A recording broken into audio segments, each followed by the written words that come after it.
Further along, we came upon a group of three women and two children in the road, busy cleaning out of labor's cottage. They had got hold of a little hand trunk and were filling it up with uncles looking bundles and shabby fruits. They were all too absolutely agitated to talk to us.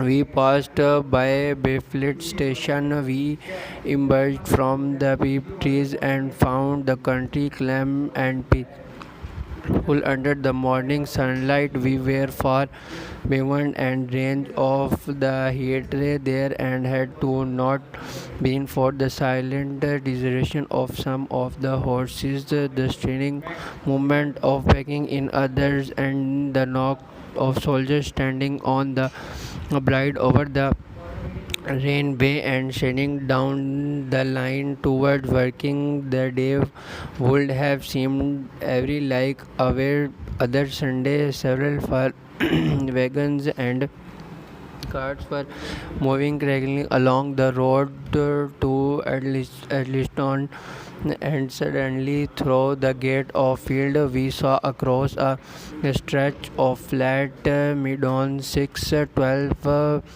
pounders standing nearly at equal distance and pointing towards Viking. The gunner stood by the guns waiting, and musicians' wagons were at a business-like distance. The men stood almost as if under inspection. That God, said I, they will get one fair shots at any rate. The elderly man hastened at the gate. I shall go on, he said, further on towards every bride just over the bridge.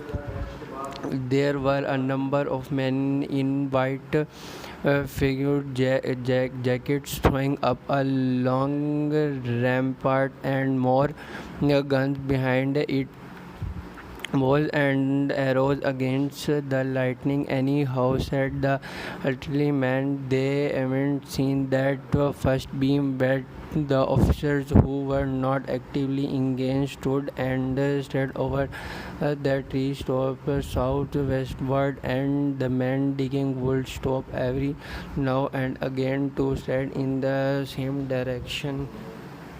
The station by fleet was in the humming people packing and a score of horses, some of them demounted, some on horseback, were hunting the about three or four black government wagons with crosses in white circles and an old omnibus among our vehicles were being loaded in the village street. There were crosses of people, most of them sufficiently skeptical to have assumed their best clothes. The soldiers were having the greatest difficulty in making them realize the gravity of their position. We saw one we saw one they were cross people, most of them sufficiently skeptical to have assumed their best clothes. The soldiers were having the greatest difficulty to make them realize the gravity of their position. We saw one shriveled old fellow with a huge box and scores or more of flower pots containing orchids and really expostulating with the corporal who would leave them behind. I stopped and gripped his arm. Do you know what's over there? I said, pointing at the pin tops that hit the Martin's edge. Said he, turning. I was explained the it's valuable that I should that in coming death and leaving him into disguise that I if he could. I hurried on after the elderly man at the corner. I looked back. The soldier had left them and he was still standing by his box with the pots of orchids on the lid of it, and shedding a veil over the trees on one way bridge could tell us where the Heterocritic were established. The whole place was in such confusion as I had never seen in any town before. Cats carriage everywhere, the most sun ishing of conventions and horses pledged the respectable inhabitants of the place, men in golf and boating custom. The views privately desired were packing revival offers every critically helping children existing and for the most part highly regulated at this astonishing variation of their Sunday experience.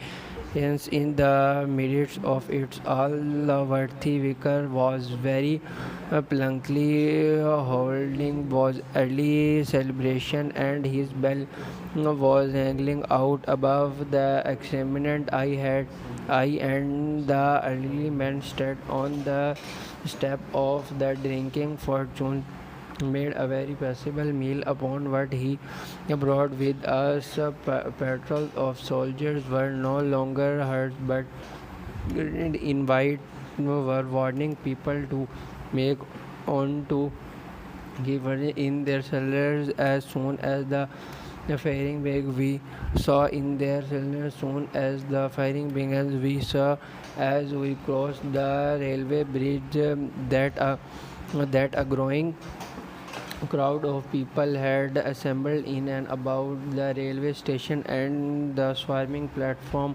was filled with boxes and packages. The ordinary traffic had been stopped, I believe, in order to allow of the passage of troops and guns to chastity, and I have heard since that sewage struggles occurred for places in the special trains that were put out at later hours. We remained the Weybridge until midday.